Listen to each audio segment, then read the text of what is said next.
Assalamualaikum warahmatullahi wabarakatuh. Jumpa lagi dengan saya dalam mata pelajaran IPA. Hari ini kita akan belajar bab baru ya, yaitu tentang klasifikasi makhluk hidup. Tujuan belajar kita hari ini yaitu menjelaskan ciri-ciri benda hidup dan tidak hidup. Yang kedua, menjelaskan pengertian klasifikasi makhluk hidup. Yang ketiga, menjelaskan tujuan klasifikasi makhluk hidup.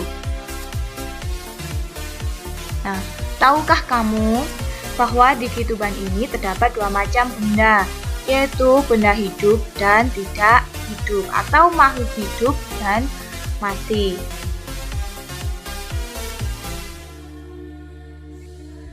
Apa sih ciri-ciri makhluk hidup atau benda hidup? Ada beberapa ciri-ciri makhluk hidup, yaitu yang pertama bernafas, yang kedua memerlukan makanan dan minuman, yang ketiga bergerak, yang keempat tumbuh dan berkembang, yang kelima berkembang biak atau reproduksi, yang keenam peka terhadap rangsang, dan yang ketujuh adalah menyesuaikan diri terhadap lingkungan. Contohnya makhluk hidup itu apa saja? Nah, di sebelah ini ada gambar ya, yaitu ada gambar apa? Hewan. Jadi salah satu contohnya makhluk hidup adalah hewan. Selain itu ada tumbuhan dan juga ada manusia. Dan tidak kalah pentingnya lagi ada makhluk hidup yang kecil, ukurannya sangat kecil-kecil, namanya mikroorganisme. Contohnya ada bakteri juga termasuk makhluk hidup, virus juga termasuk makhluk hidup. Nah, selanjutnya ciri-ciri benda tak hidup atau mati. Kalau kamu lihat di sekitarmu, setiap hari kita pasti berjumpa dengan benda yang tidak hidup. Alat-alat yang kamu gunakan adalah benda yang tidak hidup. Contohnya sepeda, kursi, lemari, buku, dan masih banyak lagi yang lainnya. Apa ciri-cirinya benda tak hidup? Benda tak hidup ciri-cirinya kebalikannya dari benda hidup, yaitu benda hidup pasti tidak bernafas, tidak memerlukan makan dan minum, tidak bergerak, tidak tumbuh dan tidak berkembang, serta tidak dapat berkembang biak atau bereproduksi. Selanjutnya bernafas. Nah, setiap hari kita pasti bernafas, kan? Saat ini pun kita juga sedang bernafas. Saat kita bernafas, kita menghirup udara. Jadi, setiap kamu bernafas, menghirup udara yang diantaranya mengandung oksigen atau O2 dan mengeluarkan udara dengan kandungan karbon dioksida CO2 lebih besar dari yang dihirup. Kalau tumbuhan kebalikannya dari manusia. Jadi kalau tumbuhan bernafas atau respirasinya itu memerlukan karbon dioksida dan saat ekspirasi mengeluarkan oksigen. Itu sebabnya kalau kita berada di pohon atau berada di banyak tumbuhan, di bawah pohon yang sangat besar, pohon beringin, misalnya udara tersebut sangat segar karena udara di sekitar tumbuhan tersebut banyak mengandung oksigen. Ciri-ciri yang kedua adalah memerlukan makan dan minum. Setiap hari kita pasti memerlukan makanan dan minuman supaya tidak lemas, supaya kita tetap berenergi. Jadi untuk beraktivitas, setiap makhluk hidup memerlukan energi. Nah, dari manakah energi tersebut diperoleh? Untuk memperoleh energi, makhluk hidup memerlukan makanan dan minuman. Selanjutnya bergerak. Kita makhluk hidup pasti bergerak. Jadi bergerak adalah berpindah dari tempat atau kedudukan, tidak diam saja. Kamu dapat berjalan, berlari, berenang, dan menggerakkan tangan, itu merupakan ciri bergerak. Kamu menggerakkan kelopak matamu, berarti juga bergerak. Selanjutnya tumbuh dan berkembang. Pertumbuhan dalam biologi mengacu kepada perubahan fisik, berupa pertambahan ukuran, volume, tinggi, dan massa. pertumbuhan memiliki ciri yang sangat khas ya, yaitu bersifat irreversible, alias tidak bisa kembali lagi atau balik lagi seperti semula. Contohnya, waktu kamu masih TK, tinggi badanmu masih 100 cm. Nah,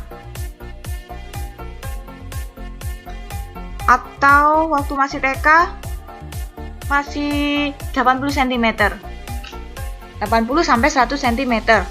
Nah, waktu sudah SMP, ternyata tinggi badanmu menjadi 160 cm. Berarti kamu mengalami pertumbuhan karena bertambah tinggi. Contohnya lagi, suatu ketika kamu memotong rambut. Memotong rambut sangat pendek. 2 tahun kemudian rambut kamu menjadi panjang. Berarti itu juga termasuk ciri tumbuh atau pertumbuhan. Selanjutnya, berkembang. Perkembangan tidak bisa dilihat dengan mata telanjang atau diukur dan ditimbang ya. Ini karena perkembangan dalam biologi mengacu pada proses menuju kedewasaan. Jadi bertambah dewasa itu berarti berkembang. Contoh, atau bertambah fungsi dari organ kita ada yang fungsinya bertambah, itu berarti berkembang. Contohnya, waktu masih bayi, kamu kan belum bisa bicara. Ketika TK sudah bisa mengeja. Lalu SD, kamu sudah bisa mulai lancar membaca. Berarti di situ otak kamu sudah mulai berkembang. Jadi kalau berkembang itu proses menuju kedewasaan. Atau organ dalam tubuh kita, salah satu organ dalam tubuh kita itu fungsinya bertambah. Selanjutnya, berkembang biak atau reproduksi. Jadi kemampuan makhluk hidup untuk memperoleh keturunan disebut berkembang biak atau reproduksi. Tujuannya adalah untuk melestarikan keturunan agar tidak punah. Selanjutnya adalah peka terhadap rangsang. Kalau kamu perhatikan di gambar tersebut, di gambar yang paling atas, di situ ada seseorang yang silau terhadap sebuah cahaya. Maka otomatis matanya dan tangan kita itu refleks ya. Mata kita biasanya refleks langsung menutup dan tangan kita menutupi mata kita. Berarti kita itu terpeka terhadap rangsang. Contohnya lagi, saat kamu tiba-tiba terjatuh, biasanya kamu akan merasa sakit kan? Secara otomatis biasanya kamu langsung bilang, aduh, astagfirullahaladzim, atau kata-kata yang lain biasanya sering kalian tinggalkan. Berarti kalian tuh masih peka terhadap rangsang atau tidak mati rasa. Contoh lagi yang kedua, kalau pada tumbuhan, itu ada gambar daun putri malu.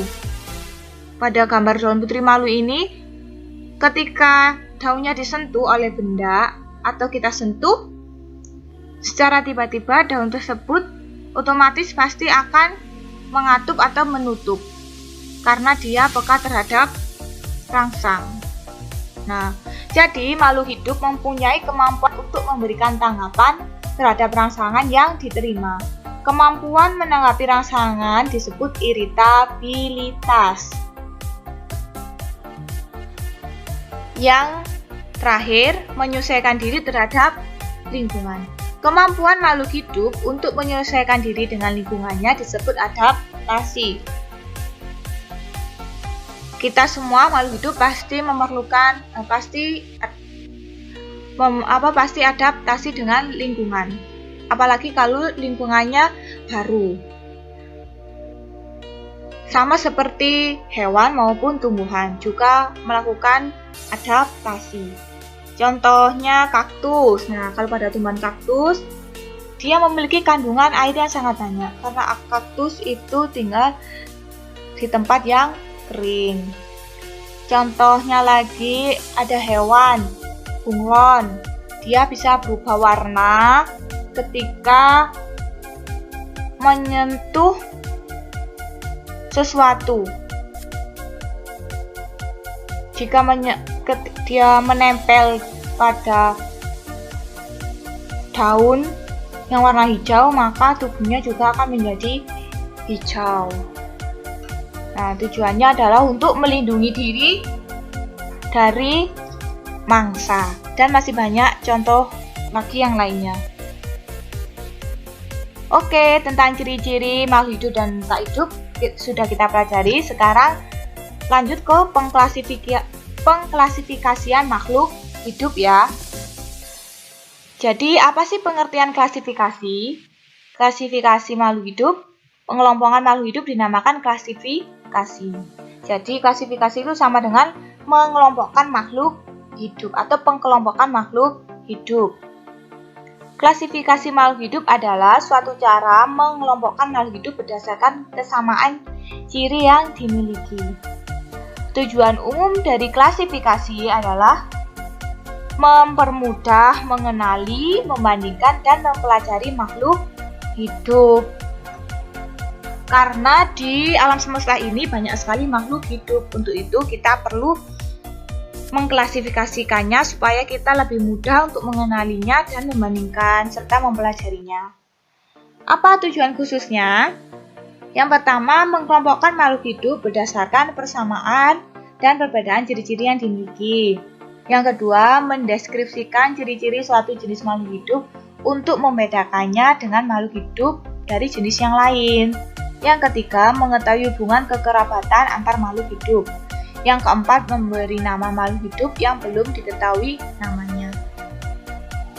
Misalnya suatu saat nanti kalian menemukan makhluk hidup yang belum diketahui oleh namanya dan belum pernah dilihat oleh siapapun di dunia ini, nah berarti kalian bisa menjadi penemu dan bisa memberikan nama kepada makhluk hidup tersebut. Dan ada caranya memberikan nama.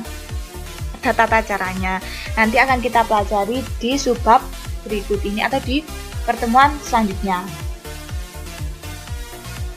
Dasar-dasar klasifikasi makhluk hidup. Yang pertama, klasifikasi makhluk hidup berdasarkan persamaan dan perbedaan yang dimilikinya. Yang kedua, klasifikasi makhluk hidup berdasarkan ciri bentuk tubuh atau morfologi dan alat dalam tubuh atau anatomi. Yang ketiga, klasifikasi makhluk hidup berdasarkan manfaat, ukuran, tempat hidup, dan cara hidupnya.